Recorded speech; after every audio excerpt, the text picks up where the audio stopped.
Good afternoon, everybody. It's Kelly, your certified holistic health coach. I'm back at it again with another lesson on the difference between diesel fuel and unleaded fuel. I talked a little bit about diesel fuel and unleaded fuel in the last segment, but now let me elaborate on what I mean by diesel fuel and unleaded fuel. Within the human body, there are two fuel sources. And in those two fuel sources, just like in a car, it's either going to run correct or it's going to run incorrect, right? So if you pull up to the gas station, what type of gas do you put into your car? You are going to put unleaded fuel into your car. You put unleaded into your car, if you have an unleaded burning engine, guess what? Your car is going to run like a champ. You may have to do maintenance, things of that nature, getting the oil change, tires rotations, things like that. But for the most part, it's going to run like a champ. On the other hand, if you take diesel fuel and you put diesel fuel into your unleaded burning car engine, what's going to happen to your car engine? It's going to do a lot like this. It's going to do a lot of shaking, right? It got a lot of shaking. It's going to drive. It's going to shake like this all the time. You're like, why is my car shaking? Why is my car not operating as it should? Simply because it's not operating as it should, simply because you put diesel fuel into your car. The human body works the exact same way. Why do I call it diesel fuel? Why do I call it unleaded fuel? Diesel fuel is 60% processed food, 30% animal products, and only 10% from fruits and vegetables. Unleaded, on the other hand, 90% fruits and vegetables, 10% from junk food. So junk food, and when I'm saying processed foods and animal products. Why do I call it diesel fuel? Why do I call it unleaded fuel? The reason I call it diesel fuel and unleaded fuel is if you go all the way back to the beginning of time. You go back to the beginning of time when the first life forms were created on this planet. The Earth was created over 2.5 billion years ago. And when the life forms started to come about from the Creator also designed three special diets for each and every one of the living species that inhabit the Earth. With that being said, the Creator created an herbivore. What is an herbivore? An herbivore is an animal that only feeds on plant matter. Why do they feed on plant matter? It's because nature has designed their digestive tract or their anatomy. Everything about their anatomy says that they are designed to eat plants. From their hooves, from their flat teeth, if you look at the flat teeth of an herbivore, from their long digestive tract to the saliva in their mouth to the gut bacteria. Lots of different things that says that based on their anatomy, this animal, this species is designed to eat plants, right? Long digestive tract. The reason that these herbivores have long digestive tract is to take the plant matter. Plants have lots and lots and lots of nutrients in them.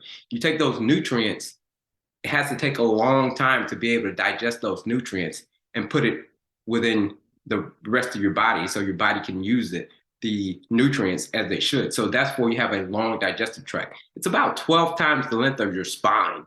That's how long the digestive tract is for an herbivore. Again, herbivores have flat teeth. Now, on the other hand, the Creator also created another type of diet, and those are for carnivores. Carnivores, what are carnivores? Carnivores are wolves, lions, tigers, bears, right? Panthers.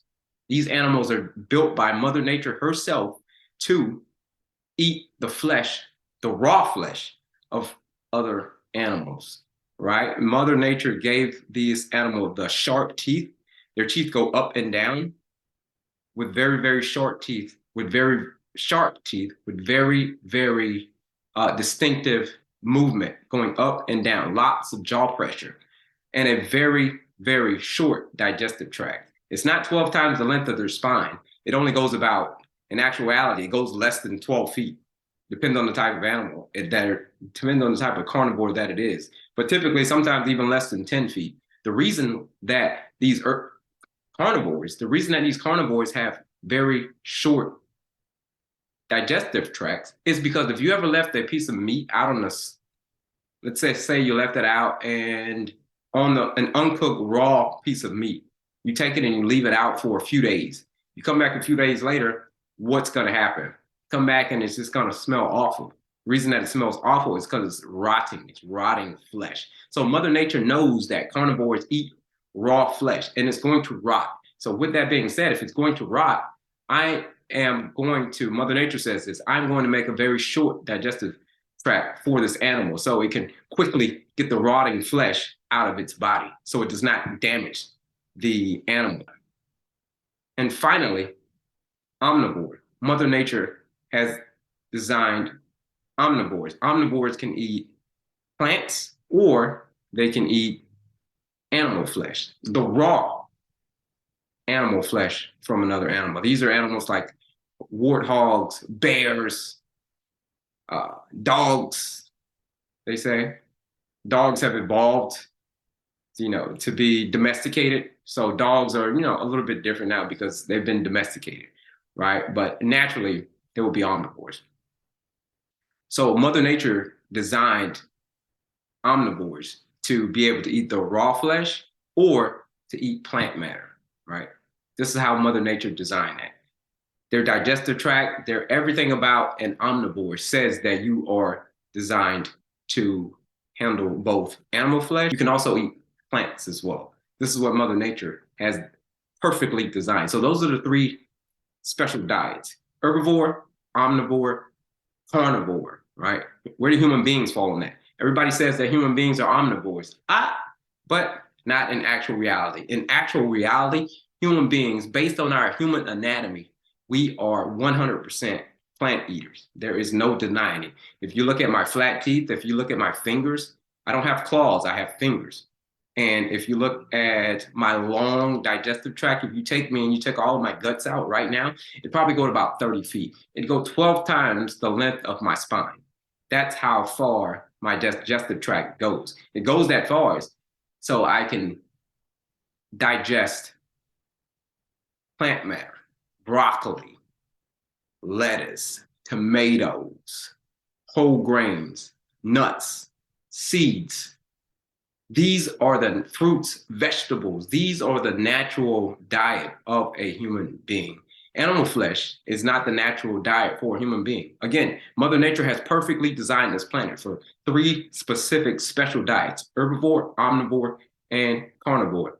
And again, we do not want to admit it, but human beings are 100% plant eaters. This is how I went from the worst shape of my life to the best shape of my life, simply by changing my fuel source from the diesel fuel, which is, again, 90% processed food. Processed food, the definition of processed food is it's similar to food, but it's not actually food. Similar to food, but it's not actually food. It's food-like, but it's not actually food. It tastes great to your taste buds, but Mother Nature did not design that specifically for your body. That's a man-made product. And another way of saying processed food, if it was made by a man, if it were made by a man, then you look at that label, probably best you should probably put it back on the shelf, right? Because that's not the way Mother Nature has perfectly designed that. So that is another definition of diesel fuel. So diesel fuel is 60% processed food, 30% animal ultra processed food, animal products, right? These are foods that anything pretty much with a label is considered processed. Now, not all processed food is bad. We'll get into that a little bit later in another segment. But when I'm saying processed food, I'm referring to ultra processed foods, things like Beyond Burger and Impossible Burger. These things are great for your taste buds, but horrible for the rest of your body. That is not the way Mother Nature designed it. So this is why I call this a diesel fuel. So diesel fuel, and then you have unleaded fuel, which is the fruits, vegetables, nuts, seeds, whole grains. Diesel fuel, 90% or 90% altogether, but 60% processed food, 30% from animal products, and then the last 10% is from fruits and vegetables. You flip that philosophy, the weight will start to come off magically, right? Again, I flipped that philosophy when I lost the 65 pounds in less than a year. People are always saying like, hey, how did you lose so much weight in a very short period of time?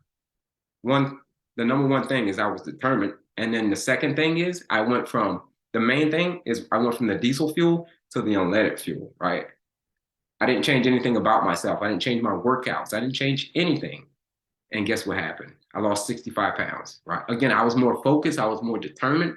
But at the end of the day, I tried so many diets over the years. Nothing worked until I switched from the diesel fuel to the unleaded fuel, which for a human being, based on our anatomy, is all plants.